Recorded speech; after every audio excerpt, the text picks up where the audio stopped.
it was very emotional to reflect on the stories. And I don't realize how in today's world, we try to accomplish things, we do it, and it's the next one, the next one, the next one. And we forget on the footprints that we leave, or we forget the accomplishments or the milestones of how hard we've worked.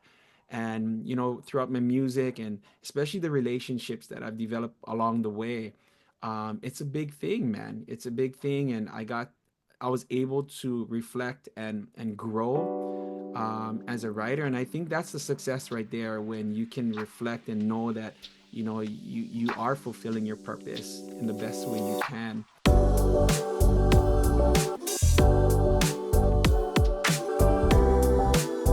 Derick Sebastian, welcome to the Book Thinkers Life Changing Books podcast. I am excited to do a live unboxing with you in a minute. But first, I'd love to have you tell everybody about how you found your calling at the age of 11.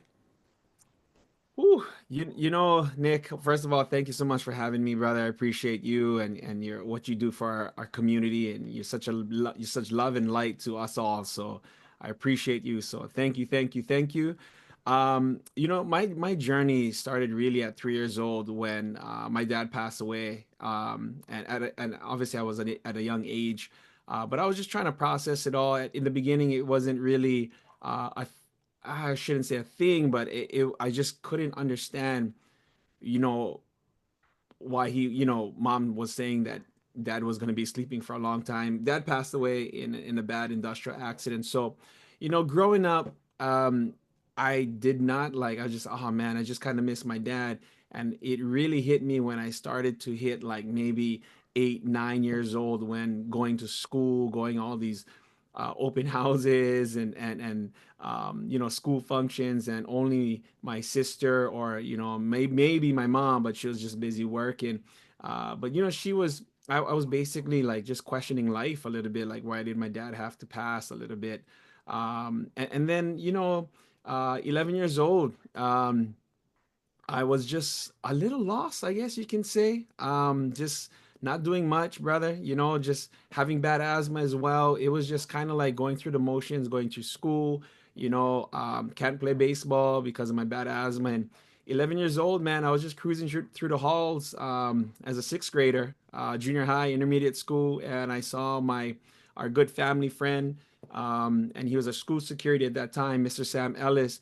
He was jamming his ukulele on the bench during recess, and I kind of like stumbled upon it. I was like, wow, this is cool. And Mr. Ellis was singing and ad-libbing and just kind of like, just having fun. And I was just drawn to that vibe, that energy. And that's the day I was introduced to the ukulele. And I sat down with him that day, and that changed my life, man. Every single day I found Mr. Ellis, and we started to get closer, not with just the ukulele, but as with a relationship of, he became my father figure. I'm my closest mentor. So Yeah, it's funny how a little moment like that, walking past a door, you hear some sounds that interest you, you walk in and it changes the rest of your life.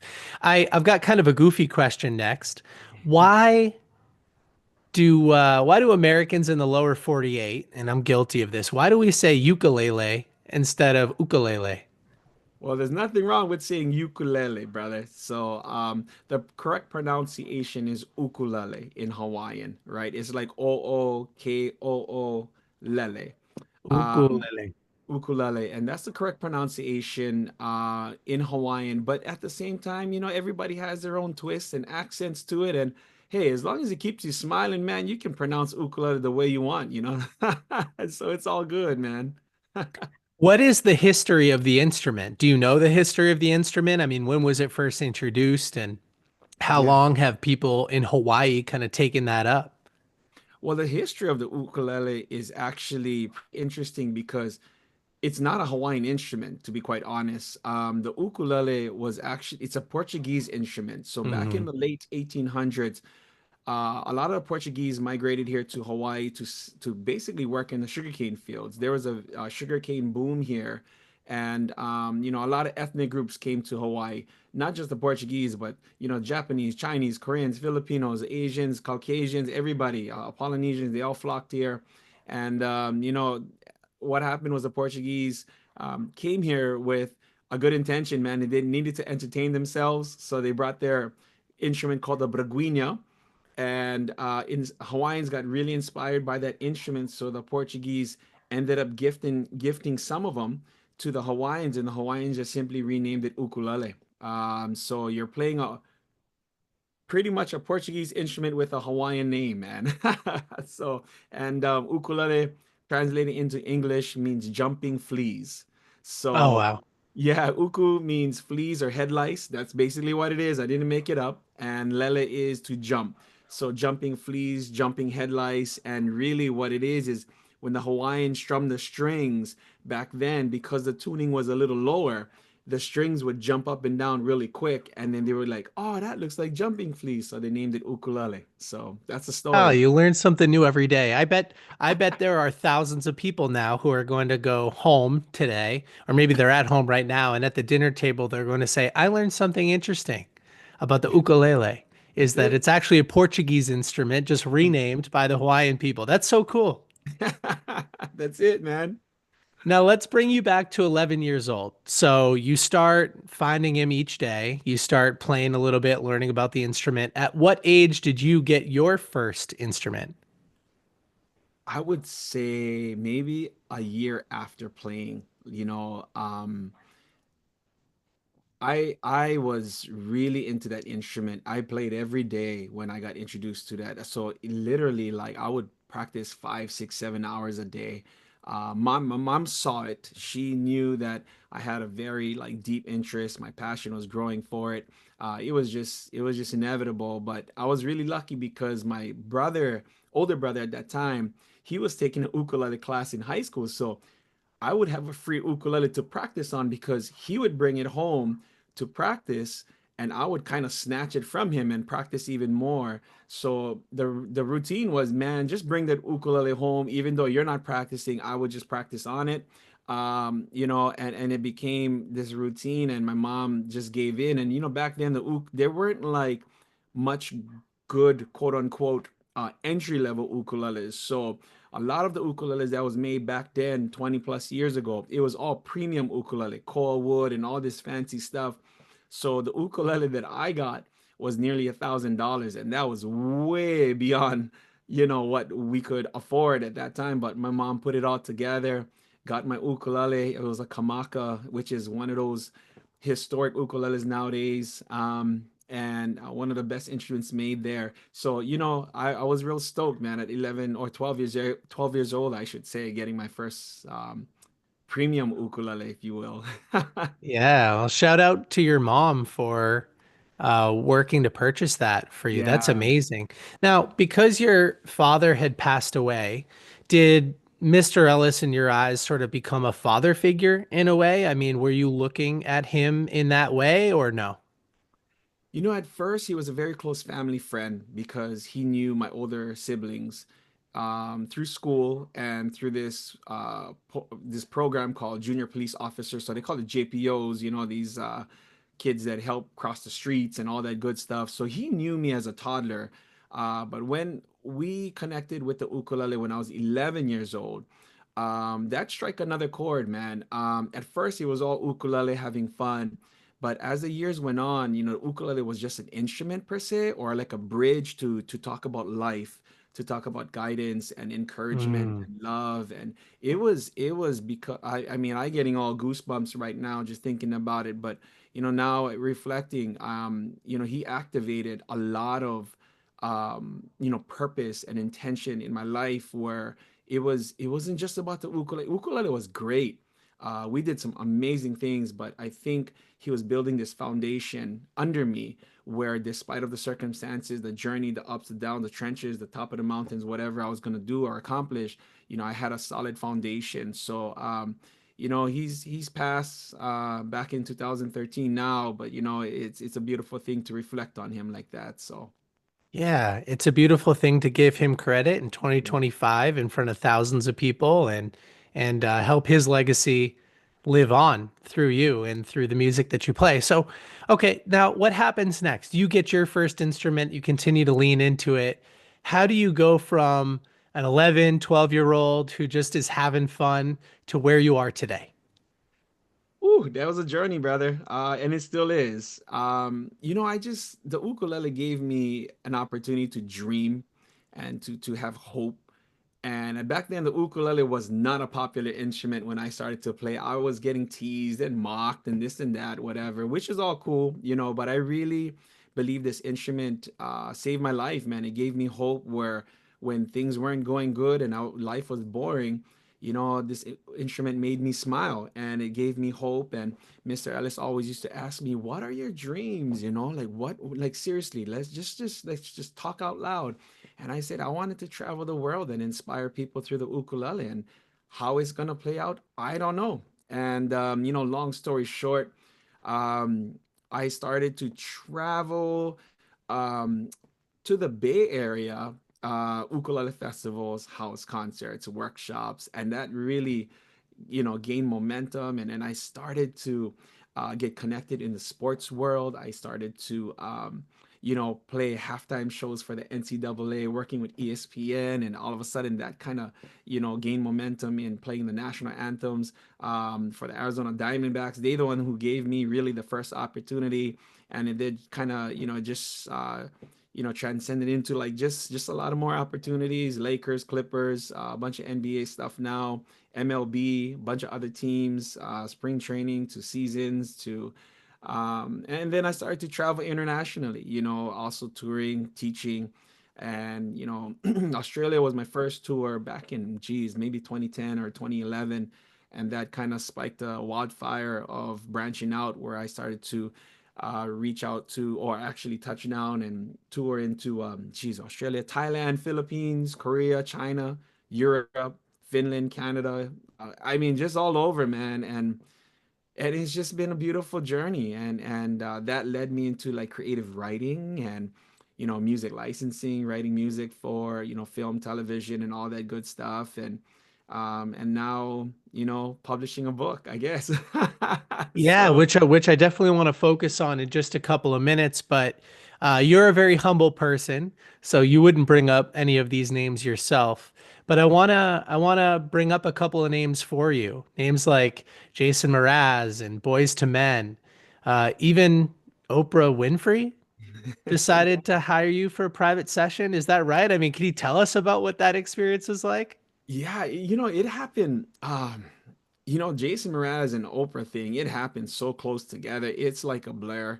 I don't know what happened first, but all I know is I got a call from Oprah's producer who in Chicago who wanted to purchase a couple ukuleles as a gift for Oprah, and she wanted me to take it up there and gift it to her and play a private concert and a ukulele lesson, and that happened very well. It was fun. It was fun. It just became like this whole party up at her house, man, up right up the mountain here on Maui. That was kind of cool. And Jason Mraz, man, it's just a small world where I am friends with his friends, and we just started to cross roads, and his best friends are now almost my best friends. And, they said, "Hey, you got to link up with Derek and this and vice versa." And all of a sudden, he was coming to Maui. I think one of his last stops of one of his crazy tours that he does all the time. And he called me up, and we ended up playing on stage on this sold out concert on Maui. And the rest is history, man. I got to link up with him several more times and keep in contact, and he's helped me into like more of a writer per se, not just a musician, but more emoting, writing, not judgmental on your writing, just writing free flowing through your heart, and just so when it's time to create, you can at an inconvenient time. So yeah, it's just a beautiful thing, man. Small world. What was more nerve-wracking? Was it your first performance, let's say the Diamondbacks national anthem, or was it sitting in Oprah's house playing and having a party? Like, what moment gave you the most nerves? Oh, all of them was nerves, man. I still get nervous right now, today. Just sometimes, yeah. I think I always get nervous, and but to answer your question, the Arizona Diamondbacks was definitely something that gave me wet palms and just shake. I mean, it was just it takes a lot to block everything out and focus on exactly what you got to do. And that transpired into bigger opportunities playing for the Lakers. The Arizona Diamondbacks was cool, but I think the Lakers national anthem at Staples Center for Kobe Bryant and LeBron James and all these sold out audience, because it was a historic night. Kobe Bryant's last time playing LeBron James before he retired. So there's a lot of um, just a lot of hype on that, and it was just crazy. Too loud, too many people. Did So you get a chance to make eye contact with either one of those two? Did they give you like a little nod? Like that was pretty cool, Derek. to be honest, Nick, I did not look for them at all. We saw each other. Obviously, they're on the court. But during the anthem and after it, rather, I just needed to get back to that room because I was so nervous and it was loud and I couldn't process anything, man. It was just making sure I did my job and get the heck out of there. So Yeah, well, listen, thanks for sharing that because I think sometimes, and we've had a couple of professional musicians and athletes on the podcast, and I'm always curious what it looks like behind the scenes because I think oftentimes when you're at a game and you watch somebody perform the national anthem and then the game starts and you kind of forget that they exist sometimes, but like that human being just had a very, very intense moment. And what does it look like to decompress? And do you run right back to the room as fast as possible and just breathe or meditate? Or do you go party? And I think people are curious about that kind of stuff. So thanks for sharing. no, no, it's all good, man. The process. I get really, really nervous. I pray a lot. I stretch a lot. I breathe a lot. I tune my ukulele like 50 times, making sure it's on point. And I have a team I usually have at least my tech with me. So we talk about it. Even though it's a 90-second performance, it takes so much energy and time to just block everything out and just focus note for note. I mean, it's the national anthem, man. You just don't want to screw up that song. You know what I mean? So there's a lot of pressure that I put on myself. And then we go through the logistics of walking up. I mean, they're talking to me in my ears. What's going on? 30 seconds, 15 seconds. Start walking, this and that, and I just pray that, I get a good performance. I get to inspire through the ukulele at a sporting event or arena or stadium, whatever it may be. And, when I get back to the green room, I take a lot of time to kind of decompress, and just to be grateful for that opportunity. I try not to take it for granted. It's thousands and thousands of people that I don't know, but to spread the ukulele love to them via an sporting event, I think that that's my purpose and that's my calling. And if they got to smile at that, I did my job. So Oh, you're such a genuine human. And for anybody that's just listening to the audio version of this podcast, Eric has the best smile. I told him that when I met him a few months ago for the first time, and I told him that when we jumped on today. And you could probably picture it, even if you're just listening to the podcast today. I just had a vision of if your life gets played as a movie at some point, which I hope it does. There's that moment you're 11 years old, you walk over, you sit down next to Mr. Ellis, you touch the ukulele for the first time, and there's like a vision of you playing for a stadium, or something like that. And then it zaps back and you're 11 and you're like, whoa, I had no idea that's where my life was going to go. And it's just so cool to hear you talk about it. It really is. that's deep, man. Thank you. I appreciate you, brother. Yeah. Oh, I appreciate you too. So now we'll get to the meat of this thing. Um, I had never done an unboxing live on the podcast before. The book is still in its packaging, and so I'm going to open this up for everybody, and we're going to talk about it. Oh, you know what?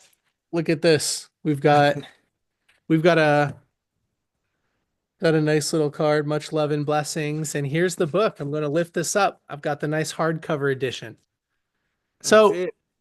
yeah, it feels, every once in a while you pick up a book and it feels dense. It feels like this this provides a lot of value. So I haven't had a chance to read it yet, but I certainly will, especially when I come visit Hawaii at some point. So tell everybody a little bit about the book. At what point in your journey did you feel like it's time to put pen to paper or maybe fingers to the keyboard and start telling my story?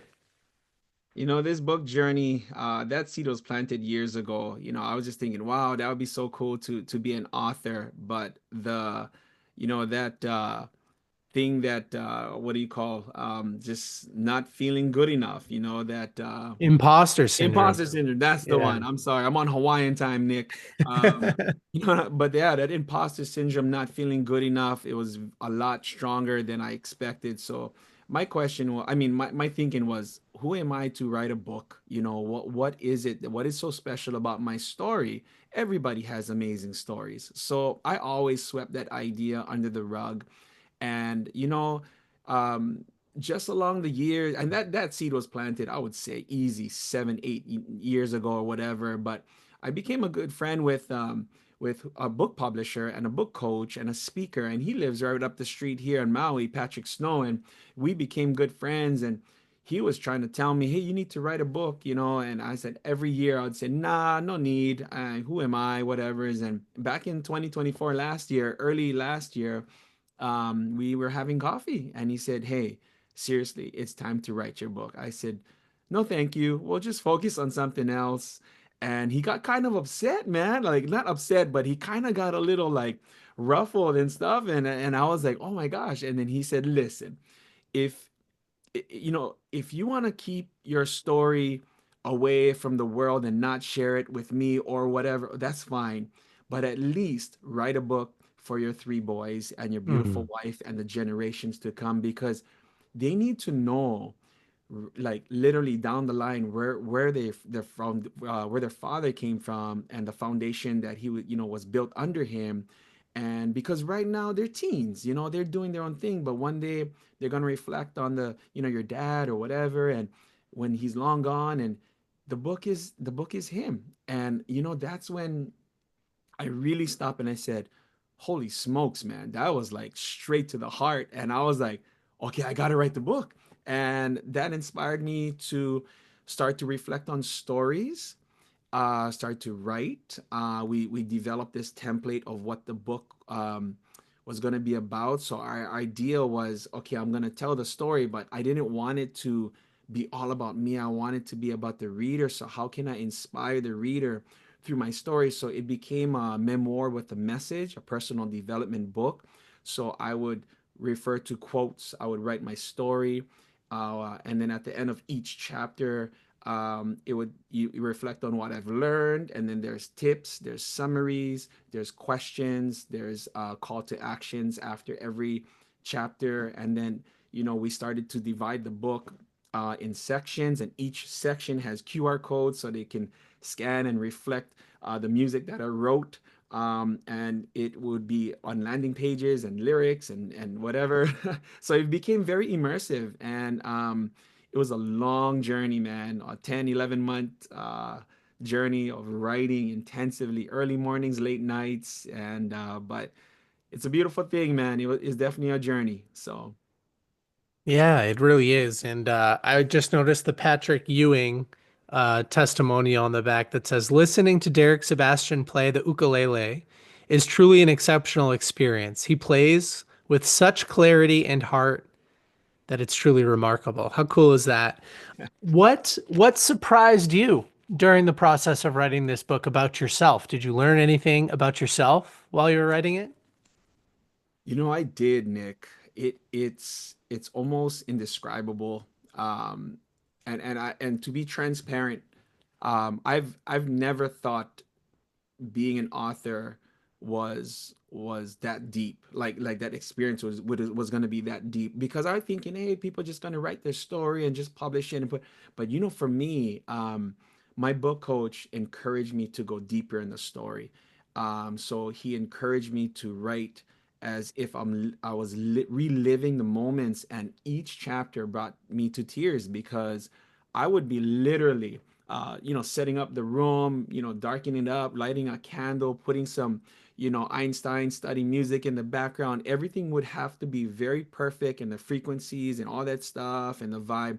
And I would go deep into the stories, and it was very emotional to reflect on the stories. And I don't realize how in today's world, we try to accomplish things, we do it, and it's the next one, the next one, the next one. And we forget on the footprints that we leave, or we forget the accomplishments or the milestones of how hard we've worked.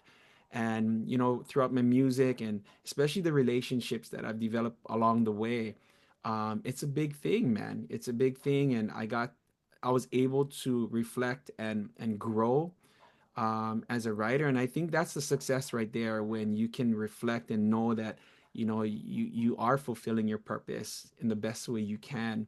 And it's not it's not your accomplishments that matters. It's really how you make others feel, and if you can be that love and light to them. And that was the whole intention behind the book. And it's already getting great feedback. Surprisingly, it made Amazon bestseller already. The first day it was launched in 4 different categories. I'm blown away, man. And you've been part of it, Nick. You've been that encouragement, and yeah, man, I appreciate you. You're giving me too much credit, but thank you. Yeah, listen, the right book at the right time can permanently change somebody's life. And so you wrote the book for your 3 sons, right? Originally. Mhm. And so, the younger version of yourself, you're really well positioned to help that person, right? But who is the target reader in your mind? Who listening to this podcast today should buy a copy? Or if it's not a good fit for the person listening, who should they be thinking about buying a copy for? That's a great question. And I have several really good friends that in my mind I was writing for them. And basically, the main person I was just thinking of for this book that fits well for them is any person who is dreaming to become that person they think of becoming, but they're too scared of it. That imposter syndrome, or I'm not good enough, or the world says no, or my friend says this and that, or daydreaming with purpose is really about it's being okay to be uncomfortable, and going after it. Daydreaming is one thing. Anybody can daydream, but if you start to daydreaming with intention, where you start to make those baby steps, making maybe reading about your interests, or making that little phone call, even though nobody answers and you got to leave 100 in voicemails or whatever. Maybe you DMing somebody, or just going out and going conferences and just researching, or going out and doing a performance. And you know that was my journey. Was nobody really taught me how to do things. I just enjoy, I just really wanted to make a difference. And Daydreaming with Purpose is that book that reveals the behind the scenes of how things worked and how it played out. And but yeah, this book is to help that one person to manifest their passion into their profession, really. So Yeah, really well said. I love that you use the word purpose and intention interchangeably. I think a lot of people today are living with intention deficit disorder. They don't know why they're doing what they're doing, or they don't have a clear vision for where they're headed in the future. And sometimes it stems from fear or yeah. imposter syndrome. And your book is a good solution to that, it sounds like. So thank you for highlighting that. And listen, you are a great representation of somebody who was able to take a passion that they developed at a young age and turn it into a full-time career and a way to positively influence other people. And I pinch myself all the time as well. I mean, listen, I read books and get to talk about books for a living and impact people in a positive way by connecting them with books like yours. And so we're two very different but very similar examples of people who went for it, embraced a little discomfort, figured it out, and turned their purpose, their passion, into something that provides a sustainable lifestyle, which is important, right? We can't ignore the money piece, but also allows us to provide a positive impact and enjoy what we do. And I just like you, I wish everybody had that chance. Amen. But everybody does. They do have that chance. Uh, True. Yeah, everybody's blessed with a gift, regardless if you believe it or not. We all have this gift that we're blessed with, and it's really up to us or that individual to accept that and just try, see where, because everything leads to something, man. And if you keep trying, you'll find your way, eventually. So, I mean, that's really what I was encouraged to do. I made a lot of mistakes, and we're here today. So, So Derek, you also sent me these Hawaii host Island Max, and I'm going to try one right now. But the backstory here is that I've visited, I think, about 45 or 46 US states, and unfortunately, Hawaii is not one of them. So I will definitely be hitting you up and visiting Maui when I do have a chance to visit. But why'd you decide to include this in the box that you sent out? Is this a personal favorite of yours or anything?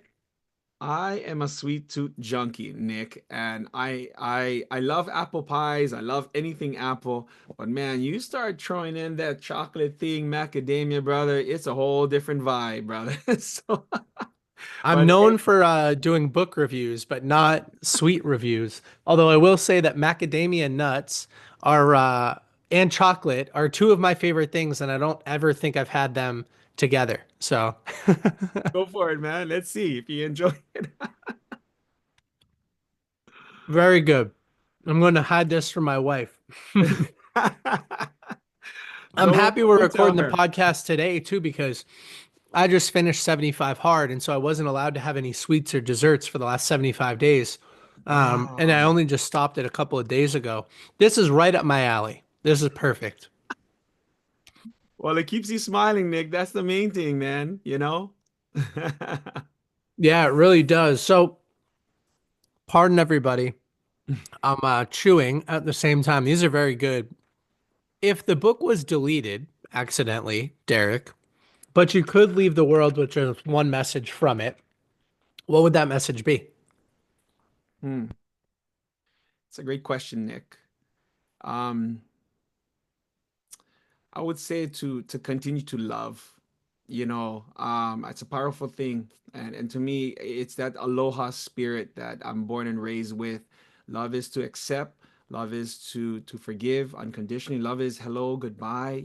But to me, it's a little deeper. It's a lifestyle, and I really take that to heart because there's a lot of aloha and love to me that help me to move forward in not just what I do, but who I've become.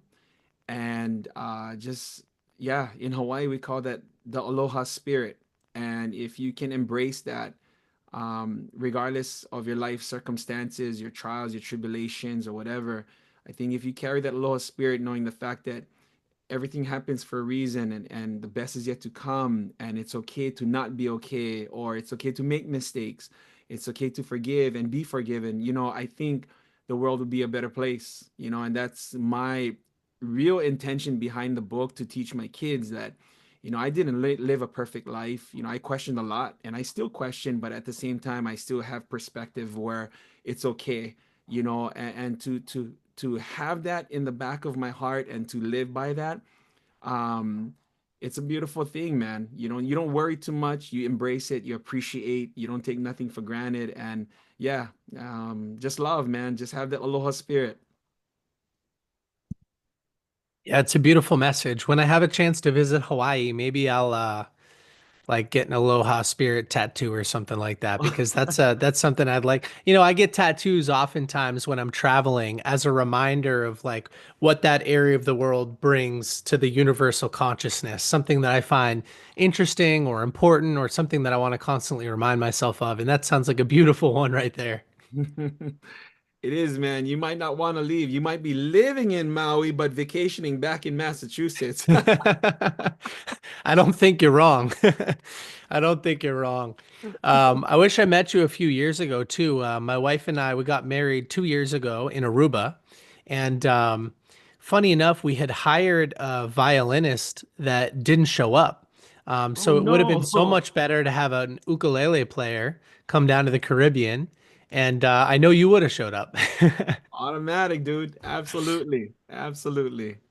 Well, listen, it was a pleasure having you on the show today. Man, you bring so much positive energy. I want to spend more time around you. So when I say when I visit Maui, I will absolutely do my best to make sure that you invite me over for an ukulele lesson. That's And automatic.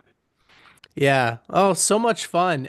Before I let you go, where can people learn more about you, grab a copy of the book, listen to your music, watch some of your performances? You Where know, can people go? yeah, thank you, Nick. The best place is my website, man, dericksebastian.com, Derick Sebastian.com. You can find all the information there, social media, all that stuff, Instagram, it's at all at Derick Sebastian. So no stress, keep smiling. You get upon that page, brother, just enjoy and you'll find me somewhere. We'll include all of those in the show notes. Yeah, gotcha. Do you have one final message for the book thinkers family? It could be related to your book, it could be related to your life philosophy. One final message for everybody. Book thinkers, Nick Hutchinson, he's the man, he's the guy, man. His team is amazing. I listen to his podcasts every week. I wake up about 4 in the morning and I do my daily runs or walks, whatever, 3 to 5 miles, every morning. And Nick, you're amazing, brother. Whatever you're doing, keep doing it. You have a beautiful team, awesome, inspiring team. I think your brother too, he's awesome. And yeah, brother, I appreciate you guys big time, and it's a pleasure working with you guys, especially that podcast program. I've yet to try the other ones, but yeah, book thinkers, they're the real deal, man. No joke. Oh, well, thank you for showing love back my way. And listen, keep daydreaming with purpose. And Yes, until next time, my friend. you got it. Aloha.